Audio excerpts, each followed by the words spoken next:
네, 이번 시간에 이제 2020년 이제 6월 달에 있었던 고3 23번 문제인데요. 글의 주제 문제죠. 사실 이 문제가 여러분들이 이제 답을 찾는 데는 그렇게 어려움이 없었을 겁니다. 근데 첫 번째 문장부터 해석이 좀 쉽지 않았을 것 같아요. 제가 일부 영상들 찾아보니까 해석을 또 완벽하게 한 곳도 없고 해가지고 한번 이 문제 가져와 봤습니다. 자, 보시면은 첫 번째 보세요. problem framing이라고 했습니다. 자, 사실 첫 문장부터 사실 이해가 잘 안 되기 시작해요. 자, 프레임이라고 하는 거는 원래 기본적으로 틀입니다. 틀. 자, 보세요. 여기 카메라도 지금 제 앞에 있거든요. 카메라 틀이 있습니다. 제가 이 틀 안에서만 행동해야 돼요. 제가 만약에 틀을 나가면은 제가 나오지 않습니다.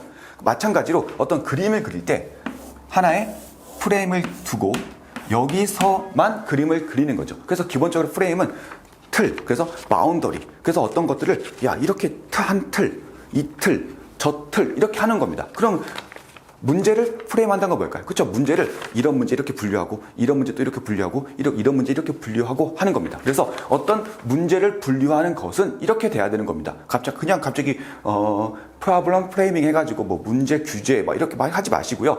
이런 문제는 이렇게 있고 이런 문제 이렇게 있고 이런 문제 이렇게 있고 각각의 하나의 틀을 설정하는 게 바로 문제 프레이밍 하는 겁니다. 그리고 나서 또 문제가 나왔는데요. 자, amount to 같은 것도 보니까 일부에서 보니까 이거를 양이 어디에 달하다 이렇게 하고 있는데요. 그렇게 알고 있는 순간 여러분들 영어 점점 못하게 됩니다. 영어는 배웠지만 영어를 점점 못하게 돼요. 자, 보세요. 마운틴,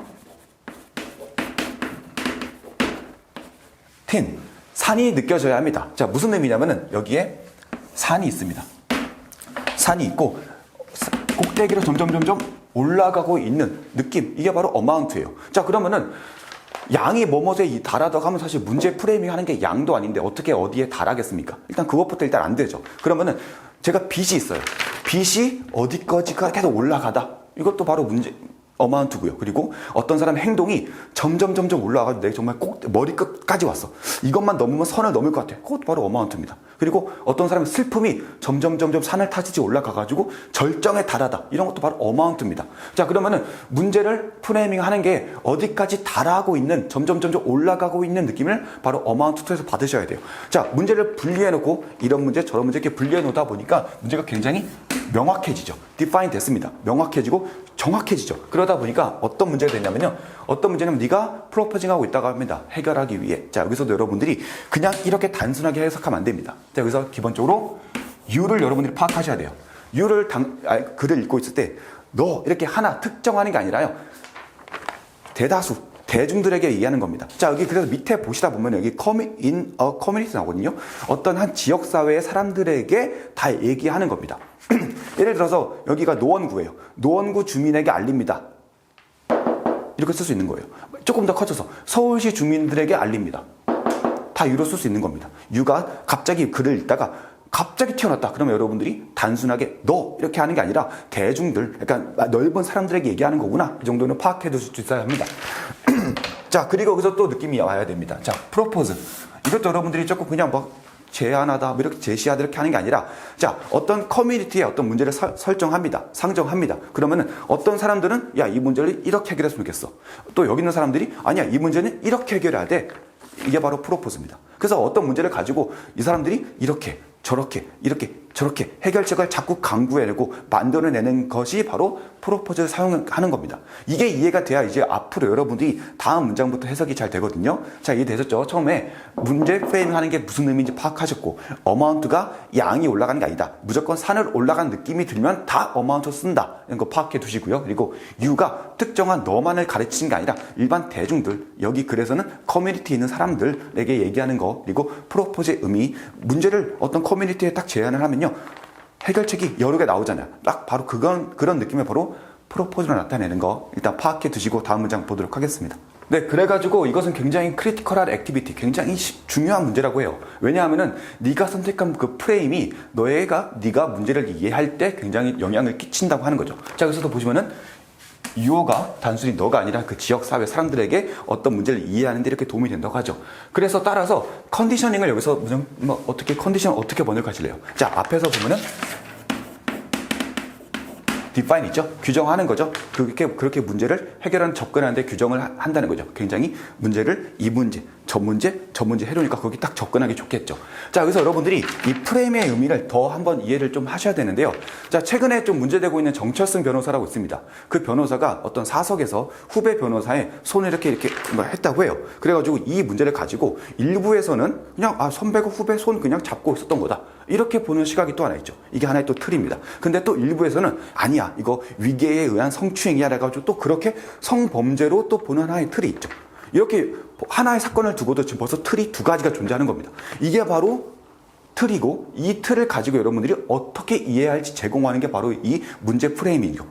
이해되셨나요? 어떤 사건을 두고 여러분들이 이렇게 볼 건지 저렇게 볼 건지, 하나의 사건이도 프레임을 어떻게 설정하냐에 따라서 여러분들이 이렇게 볼 수도 있고 저렇게 볼 수도 있다. 이런 겁니다. 이해되셨죠? 네, 그래서 예를 들어보자면요. 이런 경우를 생각해 본다고 해요. 뭐라고 써서 이거 이러면 되게 어렵네. 아무튼 이런 스키, 이런 스키들이 어떤 실험을 했다고 합니다. 그 실험 안에서 그들이 물어봤다고요. 사람들에게 물어봤죠. 유가 아닙니다. 너가 아닙니다. 사람들에게 물어본 겁니다. 어떤 방법들을, 범죄를 줄일 수 있는지에 대한 방법들을 물어봤다고 해요. 누구한테? 어떤 한 커뮤니티에 있는 사람들에게 물어봤다고 합니다. 그쵸? 자, 그래서 그 연구자들이 발견했다고 해요. 그 응답한 사람들의 그 어떤 제안이 바뀌었다고 합니다. 굉장히 중요하게. 왜냐하면은, 뭐에 따라서. 자, 그 어떤 메타포가 사용되었죠. 어떤 범죄를 묘사하는데 바이러스냐, 비스트냐로 묘사된 메타포에 따라서 달랐다고 하는데요. 여기서 나온 이 메타포를 어떻게 번역하시겠어요? 여기서 나온 대로 비유, 은유 이러면 안 되죠. 자, 여기서 보세요. 어떤 문제를 가지고 바이러스냐, 아니면은 비스트냐.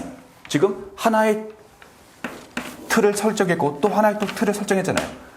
이해됐죠? 이게 바로 프레임입니다. 그러면 여기서 나오는 메타포가 바로 문제의 프레임이죠. 그쵸? 어떤 문제를 두고 이 문제를 해결할 수 있는 게 바이러스냐, 하나의 틀, 그리고 비스트냐, 이것도 하나의 틀. 이렇게 설정한 게 지금 메타포. 즉, 메타포는 여기서 나오는 문제 프레임이죠.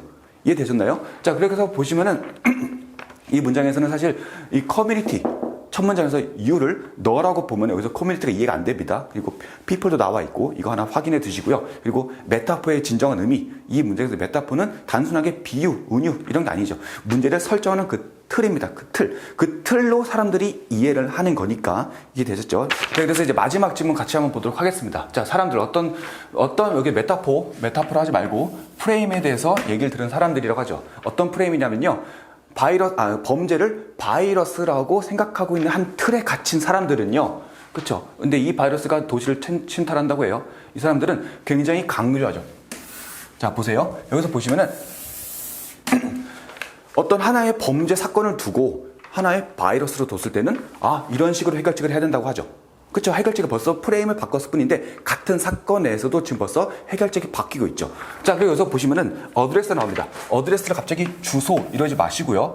어드레스에 AD는 앞으로 가는 겁니다. 그리고 뒤에 있는 거는 디렉트입니다. 바로 세우는 거죠. 직접적으로. 그렇기 때문에 어떤 잘못된 게 있으면 그걸 바로 잡는 걸 바로 의미합니다. 그래서 어드레스 다음에 cause, 어떤 문제의 원인을 바로 잡는 걸로 해결책을 모색했다고 해요.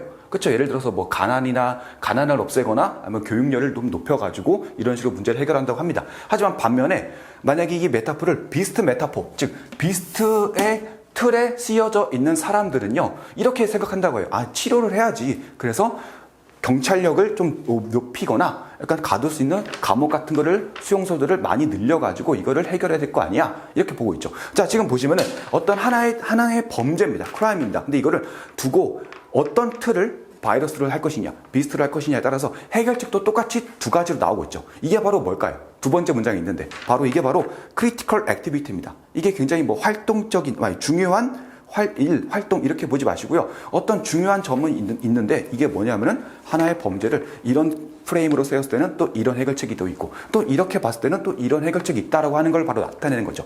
이런 식으로 여러분들이 크리티컬 액티비티를 보고도 이제 부분으로 보는 게 아니라 그 전체에서 결국 마지막에 얘기하고 있는 게 바로 크리티컬 액티비티구나. 여기까지 보시면 여러분 독해 잘 하신 겁니다. 자, 여기까지 확인하시고 사실 정답은 찾지 않을게요. 굉장히 독해를 제대로 했으면 정답 찾을 수 있으니까 만약에 정답 찾는 게 어려우시면 댓글 남겨주시면 댓글로 해결해 드리도록 하겠습니다.